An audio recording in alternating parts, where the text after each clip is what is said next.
Alright, what is happening, folks? It's UNHOST here. Welcome to another Snapshot overview. We've got a new year, and it is the 3rd of January, which is a Thursday, so we've got 13W1A. There is a lot of really sweet stuff, so make sure you guys tune in for the whole video. There is some really awesome stuff, and I'll be releasing more videos as it goes on, and as people start figuring stuff out about it, because there's not a whole lot known about some of the blocks that have been added. There's quite a few actually, and they're really, really sweet. A lot of redstone stuff, so stick around and have some fun. Alright, so the very first thing I want to show you guys is some inventory tweaks that we've got. I'll go into game mode 0. This also works in creative, but you pick up an item, and now all you've got to do is drag it with your mouse, holding down left click, and you actually get an evenly distributed amount of blocks. It's really cool. I love this feature. Absolutely amazing. So like I said, pick it up. It evenly distributes the blocks for you. Such an awesome addition. Now also say you've accidentally distributed all of your blocks like so, and you want to get them back into one stack real quick. All you gotta do is double click it. Boom. Back to one stack. This also works up here in crafting grids and such. So you just got random numbers everywhere. Check this out. Boom. Double click. Back into one stack. Another really, really awesome addition. Also, I'm sure you guys are wondering, what is this nether brick? Well, actually, you can go into your crafting grid and make yourself some nether bricks. Go ahead and shift click that right there. And I'm wondering, I guess you can't get them back necessarily. Might change, might not. But this is just for now. And just a heads up, if anything does change, guys, or anything like that, please look at the description below, and I'll let you guys know if anything has changed or if anything is different. So just going to get that out there early on in the video. Going back to the inventory tweaks, if we have a lot of the same item on our hotbar down here, all you have to do, shift, double click, and they all go back into your regular inventory. Very, very cool. Now there just may be some other inventory tweaks that I don't cover in this video, and yeah, Mojang's pretty cryptic about exactly what's changed. If you look at their changelog, it's not very exact, so it basically says there's more stuff, quote unquote. So anyways, like I said, check the description. Now here's another really cool addition. As you guys can see, we've got two chests here. Now this one has got a little red ring around here, and I'm not sure if that's supposed to be or not, but keep your eyes peeled. Maybe some Vex maps, maybe some other things. We'll have these chests in the future, but if you guys want to check this out, very, very cool. This is called a trap chest. Now when it's opened, check it out. Lights up. So it's kind of like it's got a T flip-flop mechanism inside to where it opens, stays lit. This can be for definitely used in a lot of traps and such like that. But now obviously we've got the other chest over here that would not output a redstone signal. So it's not the fact that it updates a bud switch more or less, but it actually does send a signal out itself. Very, very cool. So I've made a really, really simple trap using the new feature of the trap chest. And yeah, the hitbox is exactly the same as this chest, so you can see redstone behind it and stuff. But I'm sure there's definitely good ways of concealing it. All you've got to do, walk up to X marks the spot, which is this piece of sand right here. Open up the chest, and fall through the world. It's really cool. Now to show you guys how I made that real quick, if you guys want to make this yourself, just got an extended piston. We've got a piece of redstone behind, so that it's automatically, when it opens up, it will turn the torch off and de-extend the piston. Very, very cool. Unfortunately, I think this update was meant to be the death of the bud switch. Now, I've got 3 bud switches here. That's the same one over there, just kind of directionalized. And we've got this one over here, which you could set it at any delay. This delay didn't really work previously very well, but 2, 3, and 4 worked very well. We'll set it at 4, and unfortunately, this one is broken, as you guys can see. We've also got these over here. Now, these were directional, and one side would burn out. But now, unfortunately, both sides burn out. But this one right here, this bud switch, still works for you. We've also got a very, very cool block, which I am very excited about because I had suggested this a while back along with a couple other folks. A redstone block that was actually fully charged all the time, which is exactly what we got. As you guys can see here, it is fully charged, and it basically acts as Mojang put it, a pushable redstone torch. So obviously if you put a redstone torch on the side of it, it will go out, and you can put a piston attached to it. And let's see, we'll have that right there, and we will go ahead and extend that, and yeah, very, very cool. And you guys might be wondering, if you put a torch underneath it, will it turn off? No, it's always charged. Now, I'm sure there's all kinds of crazy things that all the redstone guys are going to be coming up with, including myself. I mean, it's probably limitless. There's going to be all kinds of new, probably different bud switches. I don't know if they're really going to try to kill it or not, but let's hope not. All kinds of T flip-flops, and hopefully we'll be uploading, myself will be uploading them pretty soon. So I'm going to be experimenting with these all day today. We've also got a new item called a redstone comparator. Now, this was supposed to be, as stated at Mojang's Minecon 2012, a capacitor, a redstone capacitor, but they changed the name to a comparator, and it acts a little bit differently. You've got 2 inputs and 1 output, and it's pretty simple, so we'll go over those in just a little bit. Now, just messing around with the item, I realize I'm going to have to make another video just concentrating on this so I can go over all the other stuff without making the video too long, so look forward to that later today, and you can actually interact with the item itself, which is really cool. So, like I said, there's a simple equation to it, but I'll have to make another video, so check for that in the annotations once that video is released. And yeah, we've got another really awesome block called the daylight sensor, and it's pretty exciting. We don't have to have these huge massive arrays anymore to detect or have the villagers.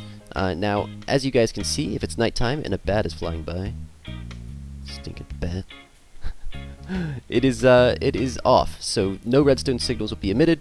But now if we change the time to daytime, as you guys can see, this signal is on, which will make for some very, very cool daylight sensors regarding having like a little village, and also turn your lights on, turn your lights off. Very awesome. Now here's something very cool I just figured out. So I mainly build bases underground. I'm not sure what you do or if you like building underground, but I was wondering, do I have to bring the signal all the way up and down and have the daylight sensor all the way up on the top? Well, check this out. It is nighttime indeed, which means this should be off. Well, now if we shut that completely off, as you guys can see, it turns on. So it's very strange. It acts a little weird. I'm not sure if that's intended. If it is, it's not exactly daylight, and you've got the moonlight as well. But yeah, I'll have to do a little more experimenting with that, and pretty much just works off light. So yeah. Now here's another thing that I found to be really, really cool. Now the signal strength of the daylight sensor all depends on the position of the sun. So as you guys can see here, just lit up. I guess the minimum is going to be 2 right there, or maybe it's just 1 and it's lighting up. Okay, yeah, it's probably just 1 and it's lighting up the next redstone torch. But as the day progresses, the signal strength actually gets a little bit longer, which is really, really cool.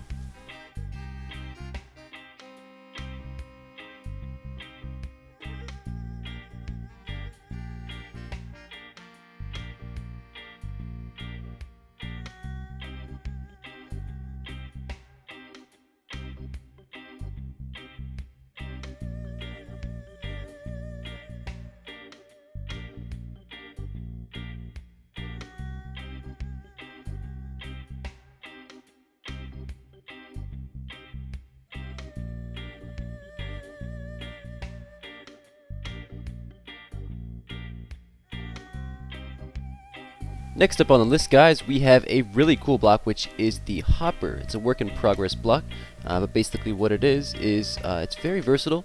You can actually throw items in it on top, or maybe have some ice leading up to it, and yeah, go right into the chest right here. They've also got an interface like so, the GUI. You can place it inside and it'll slowly drain into itself. Well, you know, not exactly drain into itself, but some kind of storage block. There are a few things that it does not work in. It does not work in ender chest yet. Maybe it will in the future, maybe not. Anvils or the jukeboxes. Now, if you do have pre-existing items in the hopper like so, and you decide to put a chest or any kind of storage device, it'll slowly drain into it like so. Now, if you have a storage device and you'd like to put it on top, obviously you can use the almost new implementation where you can press shift and place an item on top without opening the GUI. Let's see if this works. Got the dispenser here, and yeah, very cool. This feature also works for the storage minecarts, also trap chests and furnaces. Projectiles are unsurprisingly not picked up. Did that just turn into a block of redstone? They can also be fed through each other vertically, like so. And obviously, be stored right here, and once you put another one underneath, they will start going into the chest. Now, same thing applies if it was horizontally, like so. We'll get rid of that one right there. That'll be stored in this one right here. I'll go ahead and shift back in like so. And yeah, we exit. Let's try that one again. So unfortunately, there are some bugs, but we will go ahead and put a chest right here and feed our bad boy. There we go. Again, guys, this is a work in progress block, so there may be some more stuff involved. Check the description below. But next up on the list, do you have a lot of netherrack just sitting around collecting dust? Well, go ahead and cook that puppy up, because it was just discovered that if you cook up this lovely netherrack, guess what you're going to get? Wait for it. Wait for it. Wait. Yes. Okay, nether bricks. Very nice. That is amazing. So you can turn your netherrack into nether bricks, turn it into the beautiful, beautiful nether bricks. Lovely. We've got yet another amazing addition, which is the addition of a new nether ore, which is nether quartz ore. Now, this produces nether quartz. Now, this is pretty common. We'll put it over here, and I just want to do a little test to see how fast it can be mined and if it can be mined with all types of pickaxes. Let's check it out. Got the gold. Beautiful. We got our nether quartz here. How many did we get? We got one, because we already had one there. And it does give you some pretty good experience. Let's check with wood. Okay, now this might be changed. Again, check the description if you are unsure. So yeah, now obviously it can be mined with the other ones, and even diamond. So that's pretty cool. It's a very unique looking block. I kind of like it. It reminds me of Natural Selection 2 or something. But you may be saying, but UNHOST, why would we need this? What does it do? Huh? Well, I'm just gonna take a wild guess at a recipe. Maybe it'll work. Oh yeah, I guess we needed a way to make the redstone comparators. Yeah, so that's how we do it. Very, very cool. We've also got a couple more items added to the game, which is the gold half slab and the iron half slab. I'm just playing. They are the weighted pressure plates. We've got a light and a heavy. And the way that these work is it actually does not interact with players or anything like that, but it goes by items. These are item pressure plates that once you put more on them, you will see that the signal strength is getting longer and longer, as you guys can see there. It's about to reach, and there we go. Very cool. That is a very, very sweet addition, and I bet a lot of cool stuff is going to be created with that. That is just absolutely amazing. Now we'll come over here, and the iron one takes a awful lot more, I can speak English. And as you guys can see here, yeah, we're pretty much out. So let's let's put some more over here. So gold is the light and iron is the heavy. As you guys can see, we've only got 3 bars in, so sorry I got my particles off, I apologize. But yeah, that's gonna need a lot more items. Now this might be changed as well, not sure, but yeah, that's how it is. Why is this not letting me cook my oyster? Now going all the way back to the inventory tweaks, if you pick up a stack and hold right click, you'll distribute 1 per. That is amazing. I've said that this whole video. I am so sorry, guys, but you gotta admit, this is a sweet update. And you know, sometimes when you go mining, you got stuff scattered out. You've got multiple of one thing, so yeah, all you gotta do is double click, and you got it. So awesome. And I also don't think I mentioned the recipe for the redstone block, but that's, you know, I thought it was pretty obvious. There you go. And we'll go back to the trap chest. Now you can make a double chest, yes, indeed. And both sides do emit the pulse. Now this is a very cool thing right here. Now you don't have to do anything with your trap chest. You can just have it like a regular chest, of course. But check this out, baby. Oh, finally! Oh, finally!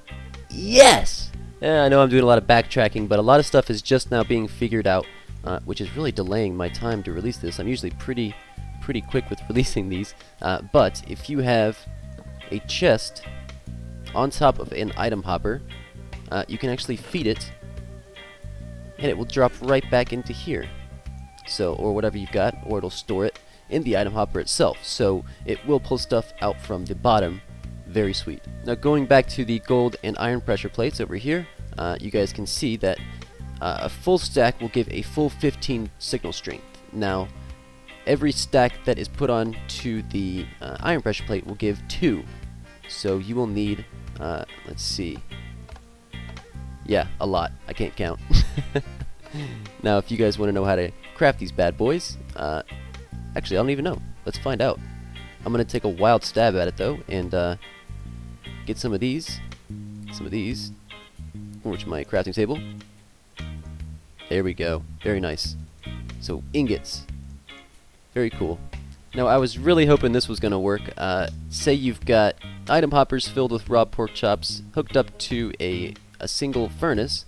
Now I was hoping the cooked pork chops would drop through here, but it's kind of glitchy right now, and somehow we're getting coal and all that crazy stuff. So dinner bone? Maybe. And what about if a storage minecart gets all the way full? Can we get that to maybe run? Maybe go that way or that way, please. Now there's also a really cool bug that exists, and it's probably not meant to be. I'm just gonna take a wild stab at that one. But if you have redstone torches, the top one will pop off, but the sides will all stay. Yeah. What? Am I Steve? And last but not least, it is rumored that pistons and redstone are a little more consequent and a little more exact and precise. But I'm not exactly sure what's going on there. So yeah. But anyways, check out for my redstone comparator video coming up next, hopefully, as well as an episode of Facts. So I do appreciate you guys joining me. It's been a ball, an absolute ball, and yeah, sweet update, very cool, very awesome. You guys enjoy it. The download will be in the description below, and also guys, I can't stress enough that stuff might change, so go ahead and check the description for anything that has and may have changed since the filming of this video. So very cool update. 13W1A. Y'all have a good one. Adios.